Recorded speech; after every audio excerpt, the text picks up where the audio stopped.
केवल सुनते चलना है ध्यान से, केवल सुनना है आपको, ठीक है ना। उसमें कुछ भी आपको दिमाग नहीं लगाना, केवल सुनते चलना है। जब हम बार बार कोई चीज़ अपने ऑडियो विजुअल से गुजारते हैं ना, तो वो चीज़ें अपने आप स्वतः ही हमें कंठस्थ हो जाती हैं। तो बस आप केवल सुनते चलना। और एक बात और, अगर ये ऑडियो नोट्स पसंद आए तो पहले तो चैनल को सब्सक्राइब कीजिएगा, वीडियो को लाइक कीजिएगा, शेयर कीजिएगा। और हाँ, अगर मोर देन 200 लाइक्स होते हैं तो हम इसको कंटिन्यू करेंगे, नहीं तो इसको बंद कर देंगे, ठीक है ना। क्योंकि सीधी सी बात है, जब आप लाइक करते हो तो ये लगता है कि हाँ आपको चीज़ पसंद आ रही है, और अगर नहीं पसंद आ रही होती है तो फिर उसको बनाने का कोई फ़ायदा नहीं है, ठीक है ना। तो बस चलिए स्टार्ट करते हैं। जाइगोटिक मियोसिस किस में पाई जाती है भैया? यूलोथ्रिक्स में। पॉलीटीन क्रोमोसोम के बारे में कुछ जानते हैं? हाँ बिल्कुल जानते हैं। ये सेलेवरी ग्लैंड में पाए जाते हैं। किसकी सेलेवरी ग्लैंड में पाए जाते हैं? डिप्टेरन लार्वी। तो इसकी एक छोटी सी ट्रिक याद कर लो सबसे अच्छा, क्योंकि बालबियानी क्रोमोसोम और पॉलीटीन क्रोमोसोम में हमेशा कन्फ्यूज़न रहता है। तो एक ट्रिक याद कर लो, DSP। डी माने डिप्टेरन, एस माने सेलेवरी ग्लैंड, पी माने पॉलीटीन क्रोमोसोम। बस एक ट्रिक आप याद कर लोगे तो आपको बालबियानी और इसमें कन्फ्यूज़न ही खत्म हो जाएगा। तो पॉलीटीन क्रोमोसोम जो हैं वो सेलेवरी ग्लैंड में पाए जाते हैं। किसके? डिप्टेरन लार्वी के। तो इसको हम बोलेंगे ट्रिक में DSP। किस स्टेज में कियाज्मेटा देखा जा सकता है? बताओ भाई, at which stage chiasmata can be seen? आप बोलोगे डिप्लोटीन। डीएनए सिंथेसिस की प्रक्रिया, यानी कि डीएनए के निर्माण की प्रक्रिया को हम क्या कहते हैं? रेप्लिकेशन। सबसे छोटा आरएनए कौन सा होता है? टीआरएनए। सुनते चलना एक एक बात को बहुत ध्यान से। सबसे छोटा जो आरएनए होता है वो कौन सा होता है? टीआरएनए। और सबसे ज़्यादा पाया जाने वाला आरएनए किसी भी कोशिका में वो होता है rRNA, ठीक है ना। मेरी बात सुनते चलना ध्यान से। सबसे छोटा अगर हम पूछें तो आप बोलोगे टीआरएनए। हम बोले किसी भी कोशिका में सबसे ज़्यादा पाया जाने वाला आरएनए तो आप बोलोगे rRNA। हम पूछेंगे कि न्यूक्लियोलस किससे बना होता है? आप बोलोगे डीएनए से, आरएनए से और प्रोटीन से मिलके बनता है nucleolus. Nucleolus is made up of DNA, RNA and protein. Synapses क्या होता है आपको पता है? हाँ, जहाँ पेयरिंग ऑफ होमोलोगस क्रोमोसोम होती है उस पॉइंट को हम सिनेप्सिस कहते हैं।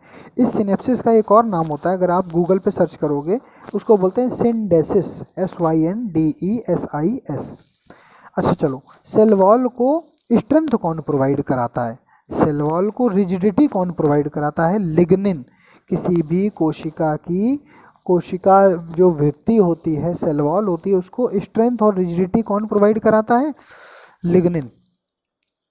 डीएनए पॉलीमरेज कहाँ बनता है आपको मालूम है? डीएनए पॉलीमरेज जब सेल साइकिल चल रही होती है तो G1 फेज में बनता है। एक जीन एक एंजाइम, यानी 1 gene 1 enzyme theory was given by Beadle and Tetam. आपको पता है प्रकाशीय श्वसन किस कोशिका के अंग के माध्यम से संपन्न हो पाता है? Peroxisome. Peroxisomes are associated with the photo respiration. आपको पता है कि प्लाज्मा मेम्ब्रेन या सेल मेम्ब्रेन तो लिविंग होती है, लेकिन सेल वॉल नॉन लिविंग होती है। अच्छा, सेंट्रियोल का क्या काम होता है? सेंट्रियोल का काम होता है स्पिंडल फाइबर का निर्माण करना। किसके दौरान? जब कोशिका अलग हो रही हो, विभाजन चल रहा हो, सेल डिवीजन चल रहा हो, तो स्पिंडल फॉर्मेशन करती है सेंट्रियोल, ठीक है। अच्छा, एक्स्ट्रा न्यूक्लियर डीएनए किस में प्रेजेंट होता है? देखो याद रखना मेरी बात को बहुत ध्यान से। एक्स्ट्रा न्यूक्लियर डीएनए पूरी कोशिका में केवल 2 ही जगह पाया जाएगा, या तो क्लोरोप्लास्ट में और या माइटोकॉन्ड्रिया में। हाँ, लेकिन अगर यहाँ एक्स्ट्रा क्रोमोसोमल सर्कुलर डीएनए की बात की जाए, सुन लो ध्यान से, अगर एक्स्ट्रा क्रोमोसोमल सर्कुलर डीएनए की बात की जाए तो बोलना प्लाज्मिड। किस में पाया जाता है? बैक्टीरिया में। अच्छा, गोल्जी बॉडी जो आपने नाम सुना है उसका क्या काम होता है आपको मालूम है? गोल्जी बॉडी का क्या काम होता है, क्या टास्क होता है? गोल्जी बॉडी का काम होता है पॉलीसेकेराइड का सिक्रीशन करना। चलो भाई आगे बढ़ते हैं। तो concentration of insecticide in animal, इसको बोलते हैं बायोलॉजिकल मैग्निफिकेशन। देखो भैया समझ लो, एनसीईआरटी का जो पार्ट 2 है इंटर वाला, जब उसमें आप पढ़ोगे तो लास्ट में एक चैप्टर है, उसमें बहुत अच्छे से एक एक चीज़ बताई गई है, बहुत इंपॉर्टेंट अच्छे ढंग से बताया गया, उसको जस्टिफाई किया गया है। तो भैया सुन लो, जब नीचे स्तर से कोई जानवर कुछ धातुओं को, भारी धातुओं को खाता जाता है, जैसे मछली है, मछली के पेट में थोड़ा बहुत पारा स्टोर हो गया, ठीक है, उसके बाद उस मछली को किसी गिद्ध ने खा लिया तो वो पारा उस गिद्ध के भी पेट में स्टोर होगा और आगे चल के वो उसको ख़त्म कर देगा। सुनते चलना। तो कंसंट्रेशन ऑफ इंसेक्टिसाइड, इन्होंने तो इंसेक्टिसाइड शब्द का प्रयोग किया है, लेकिन हम हर चीज़ ले रहे हैं, कोई भी चीज़ बायोमैग्निफिकेशन में सब आता है, चाहे वो कोई मेटल हो भाई, जैसे समुद्र है या सॉरी कोई तालाब है जहाँ पे मछलियाँ पली हुई हैं, लेकिन फैक्ट्री का पानी आता है, तो सीधी सी बात है फैक्ट्री का जो पानी आता है उसमें वेस्टेज होता है, उसमें भारी धातुएं होती हैं, ठीक है, तो वो भी उस मछली के पेट में स्टोर हो रहा है। मान लो मछली नहीं मर रही उस भारी धातु से, लेकिन उस मछली को कौन खा रहा है, इंसान खा रहा है, तो वो भारी धातुएं उस इंसान के भी पेट में, उस गिद्ध के भी पेट में स्टोर हो रही हैं। That process is known as biomagnification. Ligament किसको किससे जोड़ता है, बोन को बोन से। टेंडन किसको किससे जोड़ता है, मसल को बोन से। सिक्रीटिन हार्मोन किसको स्टिमुलेट करता है भाई साहब बताइए, पेनक्रियास को। एडिसन्स डिजीज का नाम सुना है, हाँ, जब एड्रीनल कॉर्टेक्स से सिक्रीशन कम मात्रा में निकलता है तो एडिसन्स डिजीज हो जाती है। रॉड सेल और कोन सेल, ये कोशिकाएं कहाँ से पाई जाती हैं, ये कोशिकाएं पाई जाती हैं मनुष्य के नेत्र में। Rod cell, cone cell. इसकी एक छोटी सी ट्रिक है, सुन लीजिए। रात रॉड उल्लू, रात रॉड उल्लू, रॉड सेल उल्लू को रात में देखने में मदद करती है, और ये हमारे पास भी खूब सारी पाई जाती है, इसीलिए हम रात में देख पाते हैं। और कोन सेल से हम कलर का डिस्टिंग्विशमेंट करते हैं, हम देखते हैं कि सामने से जो भी कोई आ रहा है वो क्या पहने है, किस कलर का पहने है, पेड़ हरा है, आम कैसा है, लाल है कि पीला है, दुनिया भर की चीज़ें जो भी हम कलर देखते हैं वो हम कोन सेल के माध्यम से देखते हैं, और जो हम रात्रि में देख पाते हैं वो हम रॉड सेल के माध्यम से देख पाते हैं। मॉरर्स डॉट बहुत इंपॉर्टेंट है, जब तक प्लाज्मोडियम फेल्सीपेरम का इन्फेक्शन नहीं होगा तब तक मॉरर्स डॉट नहीं आएंगे। और समझ लीजिए, मलेरिया में आप बच जाओगे, वाइवेक्स से बच जाओगे, लेकिन फेल्सीपेरम फैटल डिजीज क्रिएट करता है, ख़त्म कर देता है आदमी को।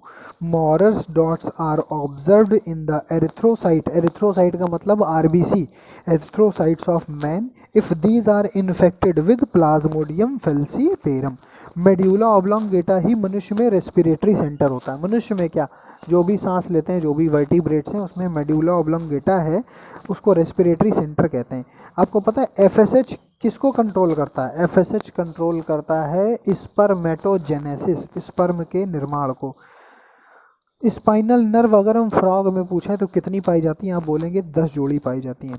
सुन लो, ऐसे जंतु, ऐसे एनिमल, ऐसे प्राणी, ऐसे ऑर्गेनिज्म जो बॉटम ऑफ द सी में रहते हैं उनको बेंथिक कहते हैं, जो रनिंग वाटर में रहते हैं उनको लोटिक कहते हैं, जो स्टेगनेंट वाटर में रहते हैं यानी ठहरे हुए पानी में रहते हैं उनको लेंटिक कहते हैं। Ultimate source of the variation क्या है भैया, म्यूटेशन है। अगर म्यूटेशन होगा तभी स्पीशीज चेंज होगी आगे चल के।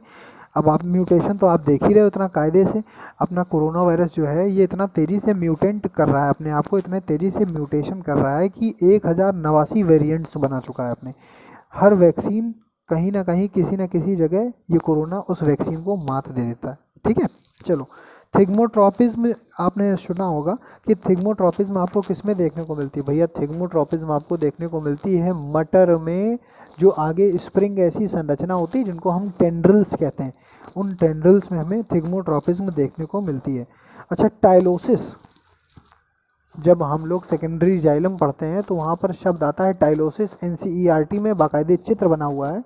और ये टाइलोसिस बड़ा नुकसानदेह होते हैं कभी कभी, क्योंकि सेकेंडरी जाइलम से पानी नीचे से ऊपर जाता है, जहाँ टाइलोसिस बन जाते हैं तो पानी को ऊपर नहीं जाने देते, जड़ों के द्वारा पत्तियों तक पानी नहीं पहुँच पाता है। किसके द्वारा, सेकेंडरी जाइलम में बनते हैं ये टाइलोसिस, ये बाधक हैं, और ज़्यादातर टाइलोसिस सर्दी के मौसम में बनते हैं, ठीक है ना। बात समझ में आ रही कि नहीं।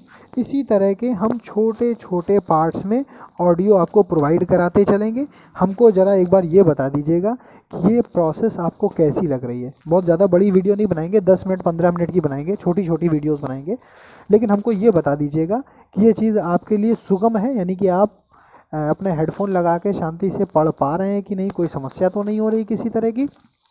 दूसरी बात, अगर वीडियोस में 200-300 लाइक्स आते हैं तो हम इसको कंटिन्यू करेंगे, नहीं तो फिर इसको डिसकंटिन्यू कर देंगे। क्योंकि देखो, अगर कोई चीज़ आपको नहीं पसंद आ रही तो मेरा पढ़ाना समय बर्बाद करने के बराबर है। अगर आपको वो चीज़ पसंद आ रही है, देखो ये आपका अपना चैनल है, अगर अपने हिसाब से आप चीज़ें हमको बताते चलोगे, हम उसी हिसाब से उनको बदलते रहेंगे, चेंज करते रहेंगे, आपको सहूलियत देने का हर भरसक प्रयास करेंगे, ठीक है ना। तो बस अच्छे से पढ़िए, मन लगा के पढ़िए। अगर ये अच्छा लगे तो हमको आज ही इंडिकेट करिएगा, जिससे कि हम कल एक नई वीडियो आपके लिए इस तरह से ऑडियो बुक में बना सके। Thank you so much, bye bye, love you all.